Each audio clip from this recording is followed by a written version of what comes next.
The Ford Motor Company and Iceberg Vodka were quick to distance themselves from the negative publicity surrounding the Ford name at Toronto City Hall. Yet notably absent amongst the outcry and dissent were key civic institutions, think tanks, big business, post-secondary institutions, all stakeholders in both Toronto's well-being and Toronto's international brand. Why do these groups stay on the sidelines? Joining us now with some suggestions, Robert MacDermid. He's a political scientist at York University, and we're happy to have you back in that chair. Nice to be back. I want to just start by reading a statement that the Toronto Region Board of Trade released in the midst of this whole Ford fiasco. And one of a very small number of organizations that actually released a statement on this. Here we go. It's a bit long, so get comfy. Toronto Region Board of Trade believes that under current circumstances, it is in the best interests of the City of Toronto for Mayor Ford to take a leave of absence until the situation is resolved. The Mayor of the City must put Toronto first. Putting Toronto first means the Mayor must be able to effectively address our city's key priorities, such as attracting investment, jobs, and talent from around the world. He must be the city's marketer-in-chief. Putting Toronto first means leading development of the transportation we desperately need to reduce gridlock. Putting Toronto first means overseeing daily operations, ensuring Toronto's $11 billion annual budget is properly managed. These annual budget deliberations are about to begin. We believe the current situation must be a distraction for the Mayor, and therefore it is not possible to put Toronto first. It is our view that Mayor Ford cannot effectively fulfill these duties and others while this cloud hangs over him in the city. We understand this matter must be very troubling to the Mayor and urge him to resolve it as quickly as possible.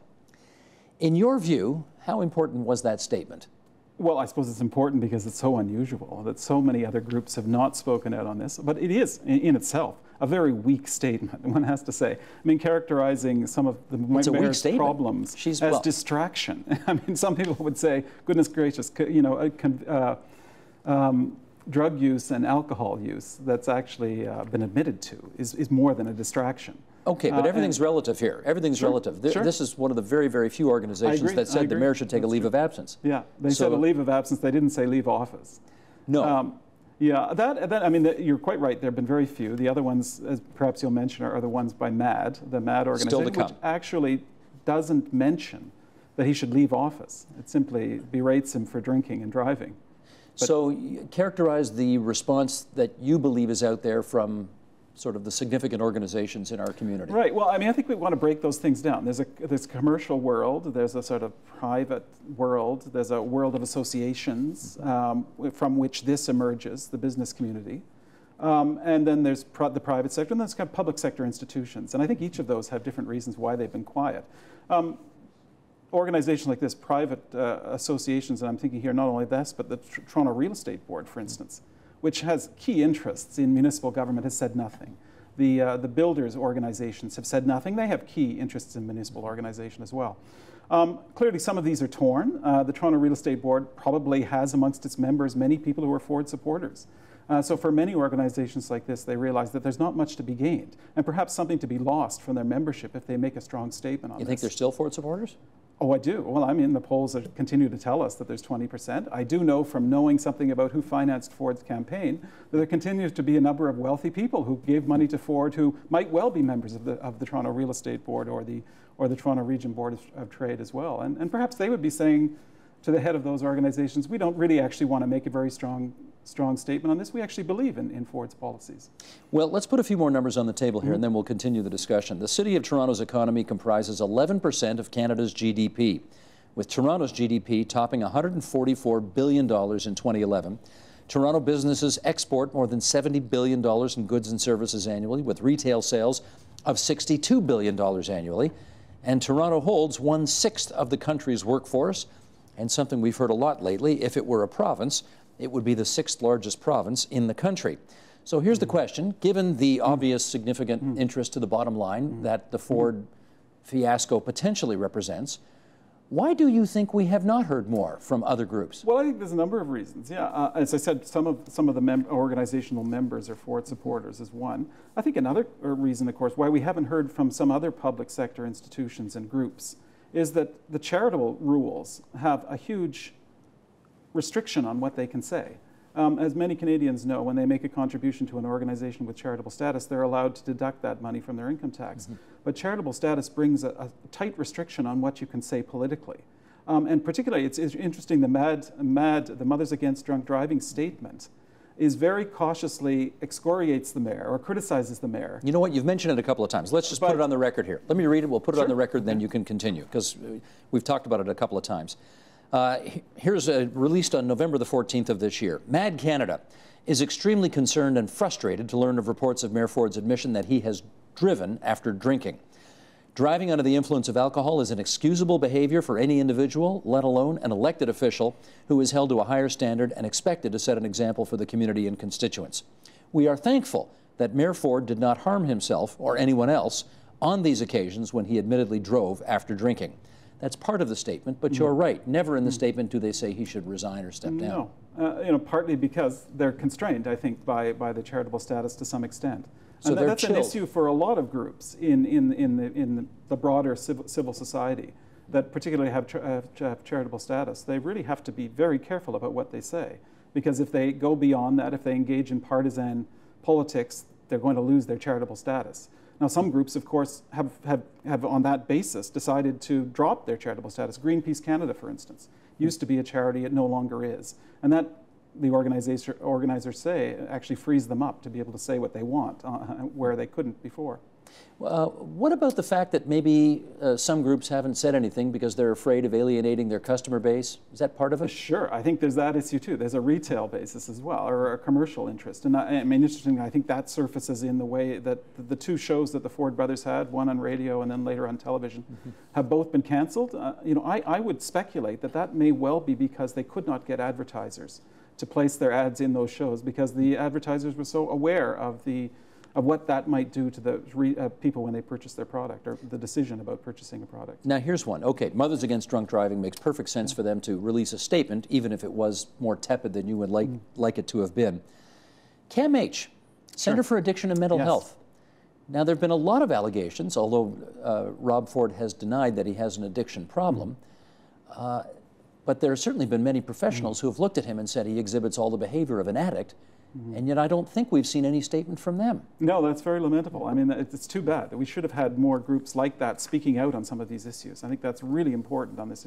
But I mean, it's also understandable why they would, why they might not. I mean, this is... What's understandable about it? Well, in the sense that they have been characterized as two bullies who are litigious in nature. You know, even though you're head of a powerful institution that has lots of lawyers at your command, probably you don't want to be sued in your life. I know from a past experience that it's not a nice experience. So probably there's some aversion to that. You know, if one speaks out, one isn't sure what one's going to get back in return. And that's, I'm sure, an important constraint on what people are willing to say. I can't remember which school board it was, or whether it was even a school board or maybe just a school, that said, we're not taking class tours to Toronto City Hall anymore because we don't think young, impressionable people should be seeing the mayor, given what they now know about him. There hasn't been much more of that, though. I mean, we haven't seen, for example, Scouts Canada say anything, or the Royal Canadian Legion say anything, or any other, perhaps, organizations that deal with young people. They haven't said anything either. Any theories on that? Not, well, I mean, I don't think Ford's allegations revolve around young people, so you might not expect Scouts Canada to be saying something on it.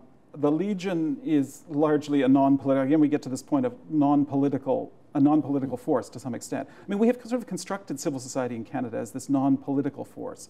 They don't, in contrast to American society where third-party involvement is rife. I mean, it's quite frequent to see groups organize opposition to governments in different ways. In Canada, that's less frequent. And many of the groups we characterize as being non-partisan, even business organizations, which of course routinely come on and are speaking perhaps in a non-partisan way, but in an overtly political way.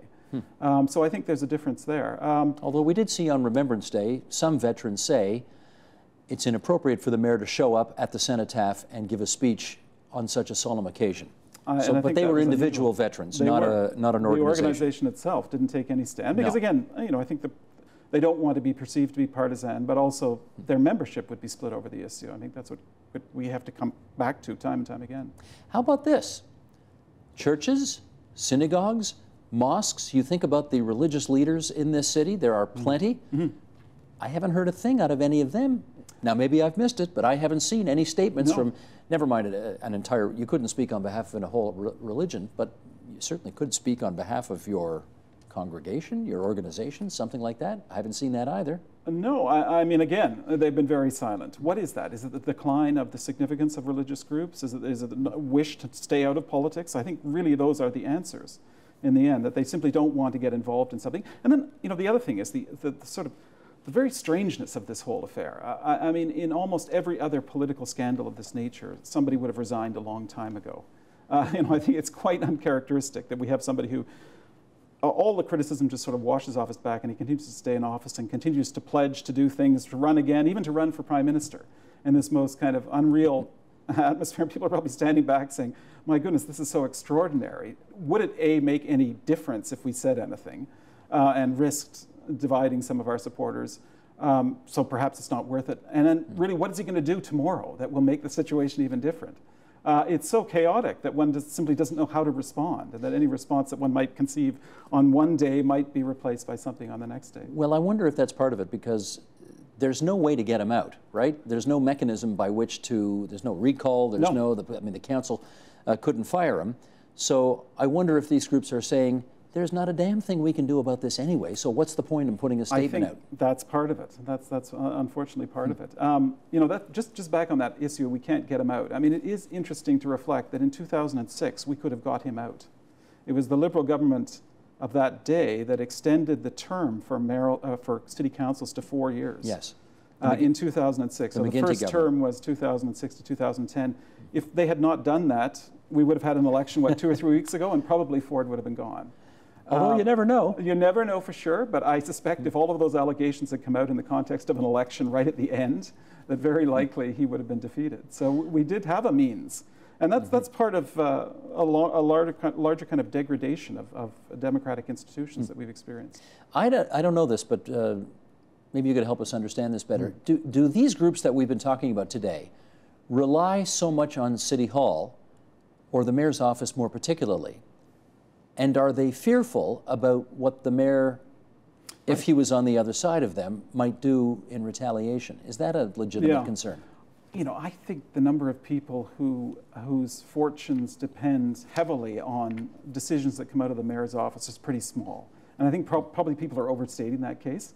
Certainly people like developers and things who have huge investments in land decisions that are made by city council and by city hall.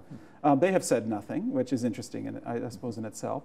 But you know, I don't really think their interests are challenged by the mayor one way or other. Because most of their dealings were bureaucracy or local ward. Yes, that's right. They're done with the administration of the city, not with the city council, unless they had something very specific that they were hoping to move through council. But then, to be quite honest, right now, you know, city council is a majority of about 30 to 35 on one side. I mean, what Mr. Ford believes now is really immaterial to people. So I mean, ironically, we may have reached a tipping point. We may be discussing this topic maybe a week or two too early, because we have reached a tipping point where people begin to realize really he has no effectiveness anymore. He's not powerful. Well, we can now come out and say something, and there won't be necessarily any repercussions. He's still invited to public events. He still speaks at public events. He said something actually he spoke yesterday last night, which was kind of funny. Although people did laugh at him when he said made a number of boasts that he has made routinely, and in past people had not laughed at it. So it was rather interesting to see their reaction has changed to the mayor.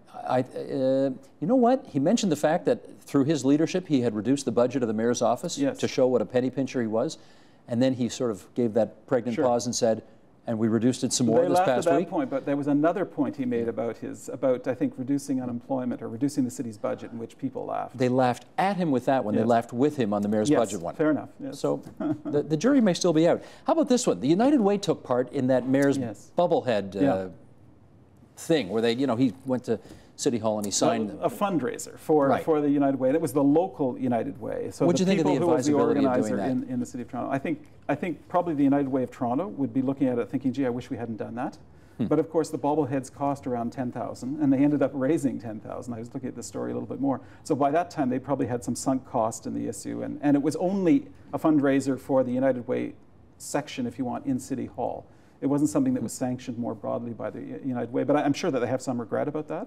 Both because it's political. I mean, it's seen to be supporting one politician over another, which I think is regrettable that the United Way would do that. And unfortunately, they didn't perhaps sanction that early enough or change the direction of the fundraising. But yeah, I should say the other thing is, it's quite astounding, the price. I mean, a number of people bought those at $20, yes. and they showed up later on Kijiji and then Craigslist for like $1,200 yes. or $2,000, quite extraordinarily. Now, whether there were any sales made at that price, who knows? But they were asking. One word we have not used yet is apathy. Do you think there has been do you think there has been a lack of response to what's been going on from civic organizations out of sheer apathy? Right. Out of sheer apathy? Yeah. No, I don't think it's out of apathy. I think it's out of, for the reasons that we mentioned. But I mean, to go beyond that. Well, I mean, apathy's not on your list? Because do I need to remind you, 25% of the people show up to vote in these elections? Let's distinguish between organizations and people. 25% of citizens turned out to vote. Organizations are slightly different. If we deal with apathy, first of all, amongst the citizenry, I mean, you might ask, why is it that more people have not shown up at City Hall in Nathan Phillips Square? There have been some intermittent demonstrations there. It is, in a sense, disappointing that there haven't been more people out there expressing their opinion. Certainly in Tahrir Square, it started small, but it built to something quite large. Obviously, it's not the same situation as Tahrir Square, and to make that probably a parallel is a little silly in some ways.